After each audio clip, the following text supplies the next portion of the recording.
Bonjour à tous. Ça y est, ça l'a fait 8 ans qu'est sorti un des films les plus décriés, de Disney, les plus détestés de tous, hein, à la vibe un peu Disney Channel.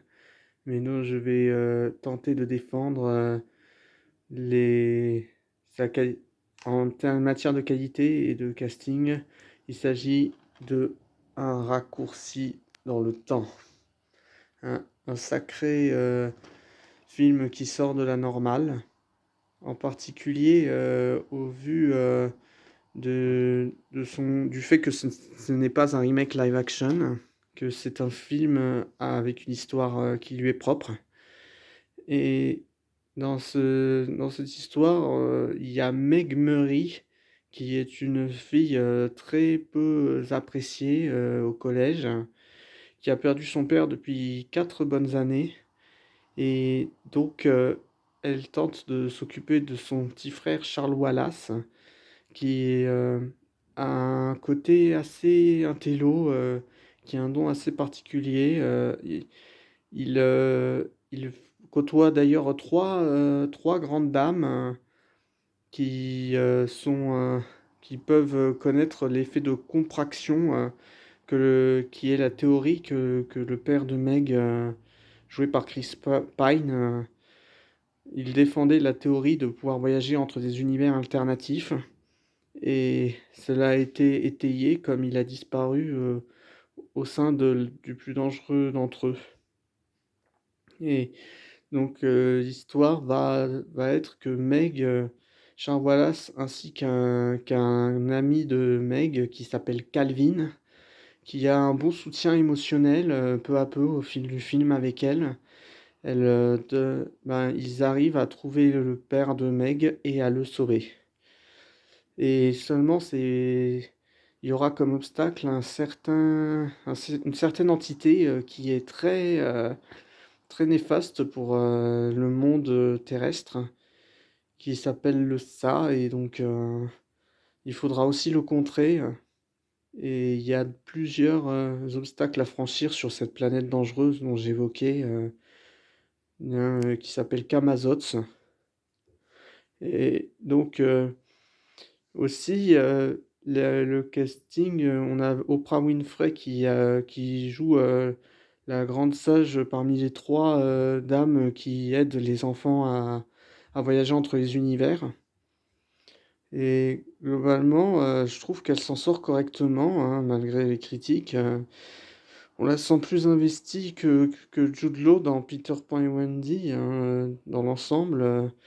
Même Wikipédia a mentionné que c'était un de ses films les plus notables, malgré, ses, malgré ses côtés discutables, ses dialogues, qui sortent un peu, enfin, elle est pas si naturelle, c'est vrai, mais au moins elle a essayé de limiter la casse et elle a fait jouer sa popularité pour, tenter d'être, un perso important au sein du film, surtout qu'elle est pas tout le temps, dans le film, vu que les enfants se débrouillent seuls sur Camazotz et il y a, ils doivent, affronter les péripéties sans elle.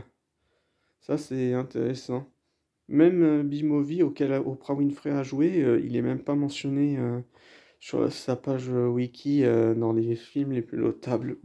Et aussi, Oprah Winfrey bénéficie d'avoir déjà travaillé pour Ava DuVernay, il y a sur un autre film, en 2014, mais je sais plus lequel, mais c'est certain que c'est pas le deuxième, que c'est pas le premier film qu'Oprah Winfrey,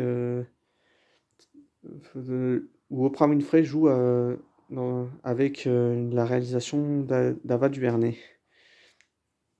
Donc, Raccourci dans le temps traite de très bons sujets, comme la sociabilité, la confiance en soi. Il y a aussi de bons environnements variés.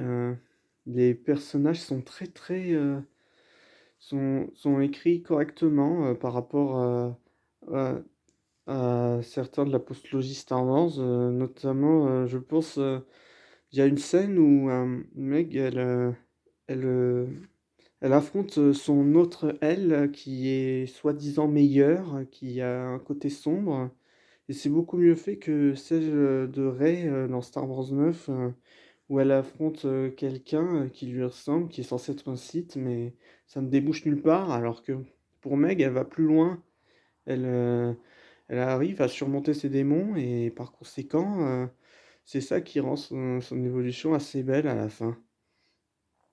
Et ce que j'aime, aussi, c'est que dans ce film, la harceleuse de service, jouée par Rowan Blanchard, qui est amie avec, Storm Reid dans la vraie vie, qui joue Meg Murray et ben, elle a droit à une rédemption assez satisfaisante, un peu calculée à la fin, anticipée et c'est mieux fait, par exemple, que dans Lucas avec le gars à la Vespa, qui se la joue, méchant tout du long, «Je veux chasser les monstres marins, je veux le trophée pour moi tout seul, de la course à Porto Rosso» et oui, honnêtement, je trouve que la haine envers ce film a été, très injustifiée. Hein, il y en a beaucoup qui reprochent, que ce soit trop similaire, à La poursuite de demain, mais Casey Newton, qui est jouée, par, Reed Robinson, enfin, elle a elle a une personnalité assez opposée à celle de Meg Murray. Elle est optimiste alors que Meg Murray, elle est souvent négative, elle fait souvent des remarques, qui sont pas très joyeuses et quand elle manque de confiance en soi, ce que les 3 dames essaient de lui dire tout au long de son périple, c'est justement ce qu'elle doit faire pour corriger la menace, du ça et ramener son père et c'est globalement bien fait, c'est un beau périple, digne de Disney en général.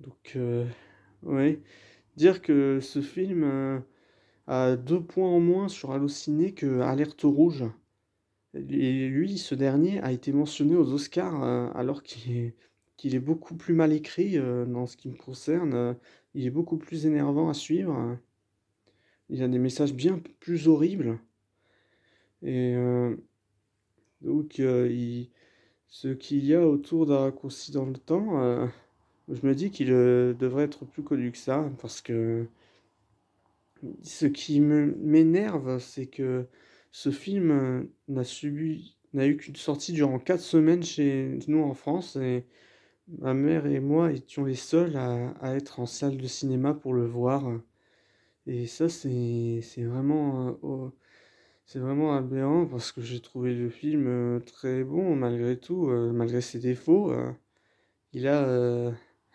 il a une certaine, volonté. Il, donne, vraiment des beaux messages, et fait preuve, il utilise des thématiques intéressantes, des concepts qui sont bien, originaux. C'est meilleur que dans les remakes, Disney pour moi et donc je trouve ça dommage, que beaucoup de gens crachent dessus.